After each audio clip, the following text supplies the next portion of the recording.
L'adoption de la crypto-monnaie et du Web3 par le grand public ne te rendra pas riche. Et je suis désolé de te dire ça de manière aussi brutale, mais c'est la vérité. Enfin, une vérité. L'une des 16 dont je vais parler aujourd'hui et qui seront probablement très difficiles à entendre.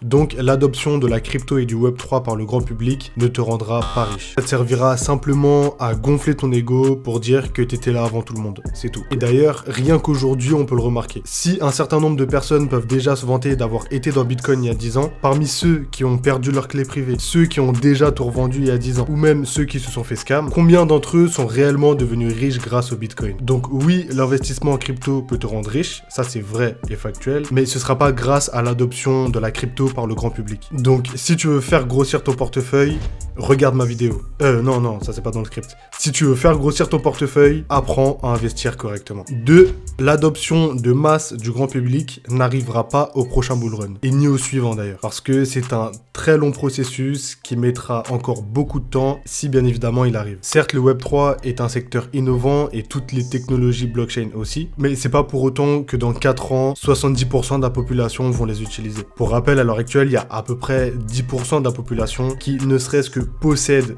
de la crypto-monnaie. C'est peut-être un peu plus, c'est peut-être un peu moins, mais dans l'idée, c'est toujours la même chose. On est très très loin encore de l'adoption de masse. 3. La décentralisation est un mythe. Déjà parce que aujourd'hui, à part Bitcoin, aucune crypto n'est totalement décentralisée, et ça c'est factuel, mais aussi parce que très peu de gens ne veulent réellement la vraie décentralisation. Et en vrai, la majorité des gens préfèrent la sécurité à la liberté, donc la centralisation à la décentralisation. Et c'est beaucoup trop compliqué et risqué pour quelqu'un de lambda de conserver soi-même sa propre fortune dans une clé Ledger et de retenir ses 12 ou 24 mots que de laisser une banque se charger du stockage et de la gestion de ses finances. 4. 90% des gens ne sont que des suiveurs et sont en retard sur toutes les hypes, tendances, narratives. J'ai même pas besoin d'aller chercher très loin pour me trouver un exemple. Si on prend le PP, donc le dernier meme coin qui a fait beaucoup parler de lui, la plupart des gens qui en ont acheté, c'était après la forte hausse. C'était déjà trop tard. La crypto, elle avait déjà fait peut-être x10 ou x20 ou même plus, mais les gens en ont acheté que lorsqu'ils en ont entendu parler. Et lorsqu'ils en ont entendu parler, en vérité, c'était déjà trop tard. En gros, ce qu'il y a à retenir, c'est que si t'es capable d'être là avant tout le monde, t'es le roi du pétrole. 5. Acheter une altcoin ne fait pas de toi un investisseur, mais un client. Lorsqu'un projet se lance, ils ont 2 points très importants à développer. Le premier, c'est évidemment leur produit, donc la crypto ou même voir carrément toute la blockchain, etc. Et le deuxième, c'est le marketing. Et donc, s'ils font du marketing, c'est pour promouvoir leurs produits. C'est pour que les gens achètent leur crypto. Et donc, je te le donne en mille, si t'es un acheteur de leur crypto, t'es pas un investisseur, mais un de leurs clients. C'est pas quelque chose de mauvais, mais c'est quelque chose que tu dois garder en tête lorsque t'achètes une crypto-monnaie. 6. Twitter est à la fois le meilleur et le pire moyen d'évoluer dans la crypto. Je suis d'accord pour dire que le crypto Twitter, c'est une mine d'or d'informations et d'opportunités, mais à une seule condition, c'est que tu suives les bonnes personnes. Parce que sinon, c'est juste une perte de temps, ça te fera juste FOMO, te faire perdre ton argent et parfois même te faire sentir un peu bête et à la ramasse par rapport aux autres. Tu sais, cette impression que tout le monde gagne de l'argent sauf toi, que tout le monde a saisi une certaine opportunité et que toi t'as pas réussi à saisir. Et pour moi, la différence, elle se fait principalement sur la langue. Certes, il y a de très bonnes références sur le crypto Twitter français, mais honnêtement, la majorité des très bons tweetos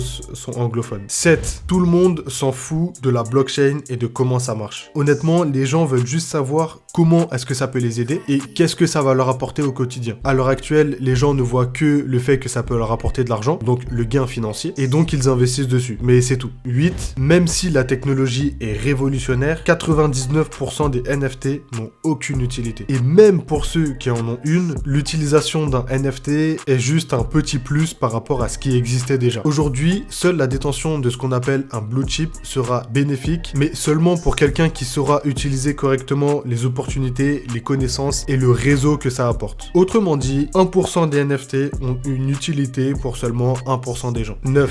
La blockchain n'est pas une solution miracle à tout. Et s'il est possible de faire sans, alors il faut faire sans. Je suis le premier à dire que c'est une technologie révolutionnaire et que ça peut changer énormément de choses dans une société comme la nôtre qui est presque totalement numérisée. Mais vouloir mettre la blockchain partout, c'est une erreur. Et il y a énormément de situations où on voudrait mettre la blockchain alors qu'il n'y a aucune raison de mettre de la blockchain. 10. 99% des projets crypto et NFT n'ont pas de vision à plus de 3 ans. Et Et même s'ils en ont une, ils ont probablement pas l'intention d'aller jusqu'au bout. Et même s'ils en ont l'intention, ils ont peut-être pas la capacité d'y aller jusqu'au bout. Autrement dit, c'est beaucoup plus pertinent de suivre toute une narrative que seulement un projet en particulier. Par exemple, la narrative des DID, donc la Digital Identity, l'identité numérique en français. C'est quelque chose encore un petit peu niché, mais qui est très populaire dans le Web3 parce que ça permettrait de donner une application directe à la blockchain qui améliorerait réellement le quotidien des gens. Et ben à ce sujet-là, il vaut mieux suivre les tendances, se renseigner, essayer de comprendre comment est-ce que ça fonctionne, et donc également toutes les opportunités et les enjeux de ce secteur-là, et donc avoir une approche beaucoup plus macro que de juste investir dans le premier projet sur lequel il y a écrit DID et qui a l'air sympa. C'est pas parce que c'est de la DID et que c'est un secteur intéressant que le projet va forcément marcher et que le prix du token va forcément monter. En l'occurrence, c'était exactement pareil avec les métaverses en 2021.